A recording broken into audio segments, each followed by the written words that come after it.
During the time of the judges, there was a woman named Hannah. Hannah was sad because she could not have children.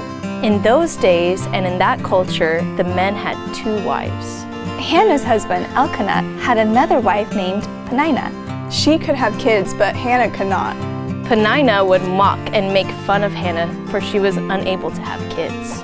Elkanah tried to comfort Hannah, but she was still so sad. Why would God not give her kids?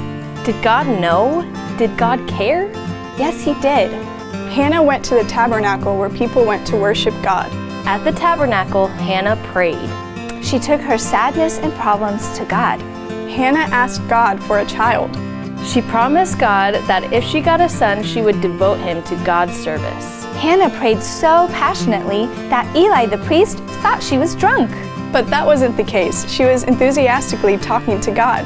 Did God hear Hannah's prayer? The answer, yes. God heard Hannah.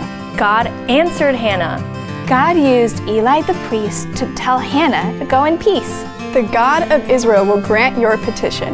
Hannah went home comforted. Soon, God gave Hannah a son. She named him Samuel because God remembered her. When Samuel was old enough, she brought him to the tabernacle where he would work.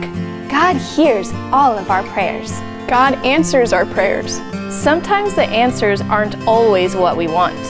Sometimes God says no. Sometimes God says yes. Sometimes God says wait, because it's not the right time. But God hears us. 1 Peter 5:7 tells us to cast all our anxieties on him because he cares for you. The Lord of the universe cares for you and wants to hear from you. Isaiah 59:1 tells us that the Lord's hand is not shortened that it cannot save, or his ear dull that it cannot hear. God can hear and answer our prayers. The next verse tells us that our sin separates us from God. Sin keeps us from asking or praying for the right things. Don't let sin or anything get in the way of you talking to God.